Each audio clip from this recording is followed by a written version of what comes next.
What's good, peeps? Thanks as always for passing by the channel. Much appreciated. Hit that subscribe button if you guys are new. All right, so Billy Joe Saunders has teamed up with Eddie Hearn in the chase for those big fights that he felt he couldn't get or wasn't getting with Frank Warren and BT Sports.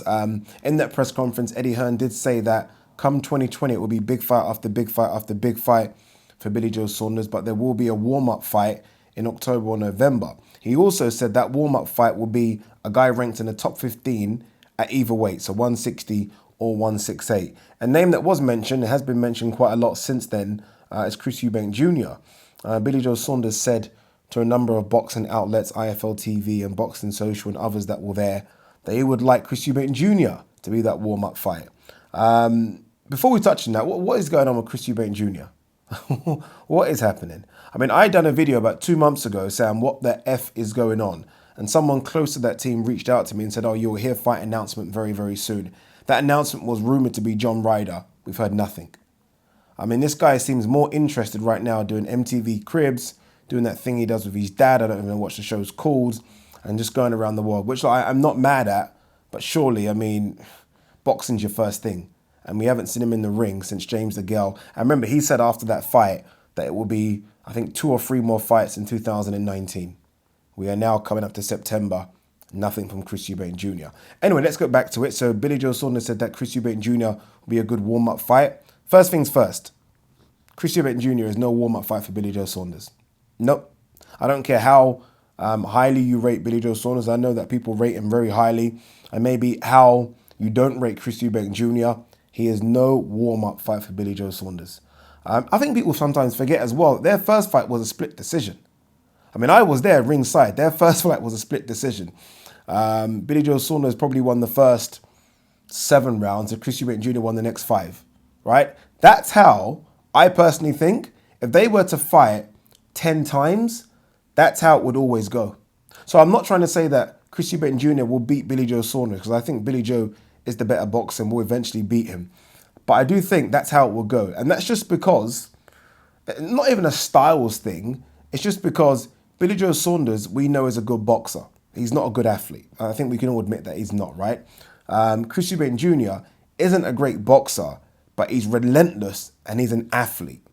And Billy Joe Saunders doesn't have the punch to keep this guy off, right? It's not like George Groves. George Groves actually put a dent in Eubank Jr. He hit him hard and Eubank Jr. took some time off.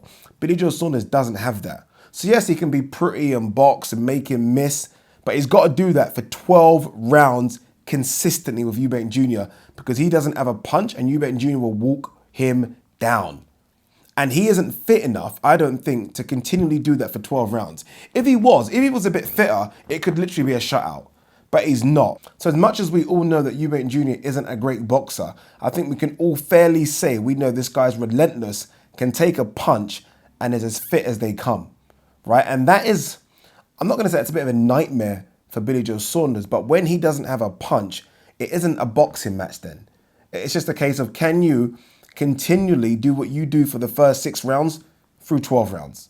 And I don't think he can. So I think this fight plays out exactly the way it played out the first time. And let's also not forget that Eubank Jr., for the first time in his career, minus the James DeGale fight, I think that's a bit disrespectful to that trainer, has a real trainer.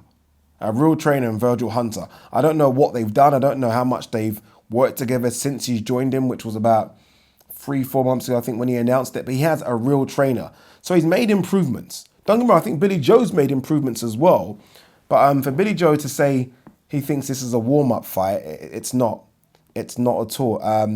You've got to have supreme power, I think, to keep Eubank Jr. off you. I mean, I think Golovkin would knock him out, for example, that kind of power. Maybe even Canelo would knock him out, so it keeps him off.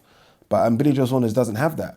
And again, he's not, I don't know, I hate to say someone doesn't live the life, but he doesn't look like he does he? Let's be honest. I mean, I think he's fit. I mean, he's fit compared to us humans, us normal guys, right? But boxer fit, like top-level boxer fit, I don't think he is. Whereas I think Eubank Jr., we can all say, is. I like the fight. I think stylistically it's a good matchup. I think the build-up will be great. The Eubanks, we know what they bring. Billy Joe Saunders as well. With the extra element now of Matchroom promoting it, it could be a decent fight. And I think if Billy Joe Saunders wants to stay at 168, like me and Rob Tebbutt was saying on the show the other day, I think this makes sense at 168. I think Callum Smith is too big. Benavidez is too big. I mean, even Caleb Plant could be too big. Whereas I think this makes sense from a size standpoint as well. Beat Eubank Jr., then go on, and fingers crossed you can get the GGG, I don't know, Canelo fights, maybe Demetrius Andrade. But I think 160 or 168 Eubank Jr. is a very interesting fight. But mark my words, people, this is no warm-up fight for Billy Joe. And to be fair, I think Billy Joe and even Eddie Hearn know that as well. Can it happen? I don't know. Everyone says the Eubanks are tough to deal with. And I mean, everyone says it. Who knows? Peace.